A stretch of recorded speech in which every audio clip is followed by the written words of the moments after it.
গত কয়েকদিন আগে আব্বাস সিদ্দিকী সাহেব এক ঈদে মিলাদুন নবীর মাহফিল থেকে কোনো এক ব্যক্তিকে তার কর্মকাণ্ডের জন্যই তার কর্মকাণ্ড তার কথাবার্তাকে সামনে রেখেই আব্বাস সিদ্দিকী সাহেব বলেছিলেন যে আমি এই ব্যক্তিকে জাহান্নামের কুকুর মনে করি। কোনো ব্যক্তির নাম না নিয়ে তিনি বলেছিলেন ওই ব্যক্তিকে আমি জাহান্নামের কুকুর মনে করি। এই কথা বলার পরিপ্রেক্ষিতে বিভিন্ন মানুষ বিভিন্ন রকম মন্তব্য সোশ্যাল মিডিয়া আপনারাও দেখছেন, আমিও দেখেছি। আজকে আপনি আসলেন সেই বিষয়ে জানতে।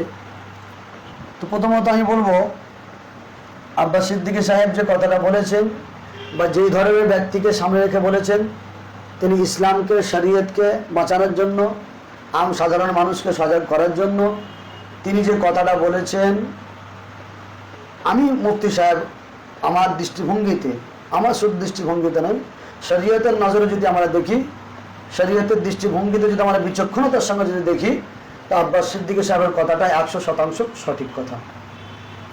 কারণ মনে রাখবেন, কোনো ব্যক্তি যদি জাহান্নামী কর্মকাণ্ড করে, ইসলাম বিরোধী কর্মকাণ্ড করে, শরীয়ত বিরোধী কর্মকাণ্ড করে, সে কর্মকাণ্ড করার জন্য আল্লাহ পাকই তাদেরকে জাহান্নামী বলে কোরআনে ঘোষণা করেছে। জাহান্নাম আল্লাহ কাদের জন্য তৈরি করেছে? মুমিনদের জন্য না। যারা বদকার, এতিমের মাল যারা লুটে খাবে, গরিব দুঃখের উপর যারা অত্যাচার যারা করবে, মানুষকে যারা নির্ভরভাবে কতল করবে, মানুষের নামে যারা কেস দেবে, মানুষের মাল যারা লুটে খাবে, হ্যাঁ, এবং শরীয়ত বিরোধী ইসলামিক বিরোধী যারা কাজ করে, তাদের জন্য আল্লাহ পাক জাহান্নাম সৃষ্টি করেছে। আল্লাহ পাক কোরআনে নিজেই বলেছেন, আমি আয়াত পড়ছি না যেহেতু এটা সে পরিস্থিতিও নাই, বাহাজের মজলিস যখন হবে, বলে আমাদের মজলিস যখন থাকবে তখন আলাদা বিষয়। আল্লাহ পাক বলেছেন, আমি দুই শ্রেণী, কিছু মানুষ আর জিন জাতির মধ্যে থেকে কিছু মানুষ এবং জিন জাতির জন্য আমি জাহান্নাম সৃষ্টি করেছি। তারা কারা? তাদের আলামত আল্লাহ পাক, তাদের নিশানি আল্লাহ পাক কোরআনের মধ্যে বলেছেন। এই কর্মকাণ্ড আমি সাদা ভাষায় বলি, এক কথায় কথা হলো, যারা হাত, পা, চোখ, কান, দিল, দিমাগ, অঙ্গ প্রত্যঙ্গ দ্বারা যারা ইসলাম বিরোধী কাজ করবে, শরীয়ত বিরোধী যারা কর্মকাণ্ড করবে, আল্লাহ হুকুমের খেলাফ যারা কর্মকাণ্ড করবে, আল্লাহ পাক বলছেন এরা হলো চতুষ্পদ জন্তুর এবং তার থেকেও খারাপ। অর্থাৎ এদের জন্যই জাহান্নাম, এদের জন্য আল্লাহ পাক জাহান্নাম সৃষ্টি করেছে। তাহলে ওই সমস্ত কর্মকাণ্ড যারা করবে, আল্লাহ পাক তাদের জন্য জাহান্নাম তৈরি করেছে।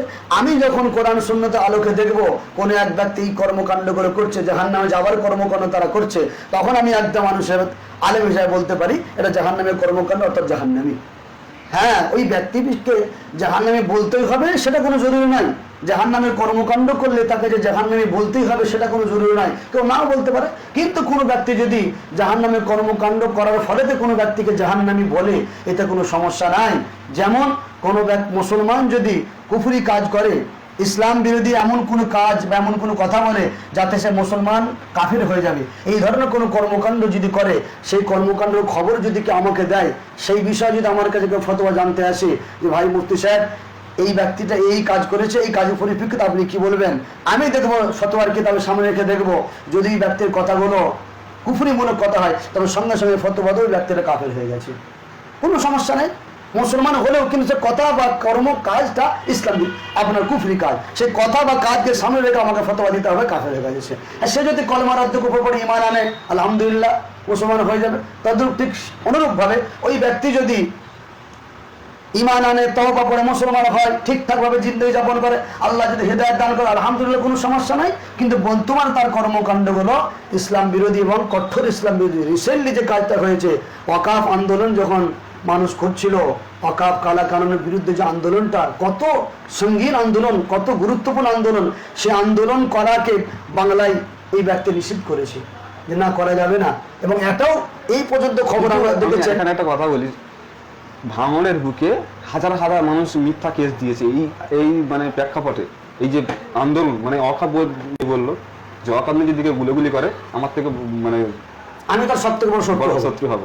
এটা কি কারণে বললো, কেন বললো যদি একটু বলে? এটা ভয় করছে তো। কিসের জন্য? এটা প্রথম কথা হলো, ওয়াকাফ সম্পত্তি কেন্দ্রীয় সরকার যেমন লুটে পুটে খাচ্ছে, রাজ্য সরকার লুটে পুটে খাচ্ছে। রাজ্য সরকার আপনার যতটুকু আমার জানা আছে ৭৫,০০০ বিঘে ওয়াকাফ সম্পত্তি রাজ্য সরকারের চেলা চামুন্ডা তাদের নেতার মধ্যে লুটে পুটে খাচ্ছে। এবার এই আন্দোলন যদি তৈরি হয়, ওয়াকাফ সম্পত্তি যদি আমরা হাতে ফিরে পাই, তাহলে ৭৫,০০০ যে সম্পত্তি রাজ্য সরকারের নেতারা চেলা চামুন্ডারা লুটে পুটে খাচ্ছে, তারা ধরা পড়ে যাবে। তাহলে কি পশ্চিমবাংলায় আন্দোলন করা যাবে না? সেইটাই তো মুখ্যমন্ত্রী নিজে বারণ করলো যে পশ্চিমবাংলায় অকাপ আন্দোলন করা যাবে না, এবং তার সাথে সাথে যেই ব্যক্তিকে ফলো করে আপনি প্রশ্ন করলেন উনিও একটা ইসলামের দাবিদার হয়ে উনিও বলছেন এখন আন্দোলন করা যাবে না। শুধু এইটাই বলে শেষ করে না, শিয়ালদায় যখন অকাপ আন্দোলন করা হয়েছিল অকাপ কালাকানুর বিরুদ্ধে, সেই সময় তো ওই যারা আন্দোলনকারী যারা ওখানে আসছিল তাদেরকে মারধর পর্যন্ত করা হয়েছে। আপনি বলেন ওই ব্যক্তিকে মুসলমান বলবেন?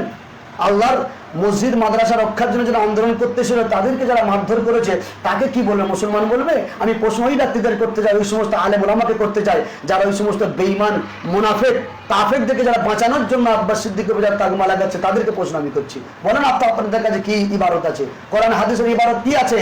যারা ইসলাম বিরোধী এই সমস্ত কর্মকাণ্ড করছে, মসজিদ মাদ্রাসা রক্ষার জন্য নিরীহ মুসলমান আন্দোলন করতে গিয়েছিল, তাদেরকে মারধর পর্যন্ত করেছে, তাদেরকে আপনি কি বলবেন? ইমানদার বলবেন না বেঈমান বলবেন? আপনি আগে বলেন। আমার কথা বুঝতে পারছেন না? অতএব আব্বাস সিদ্দিক সাহেব যে কথাটা বলেছে একদম সঠিক কথা, এর মধ্যে কোনো ভুল নাই।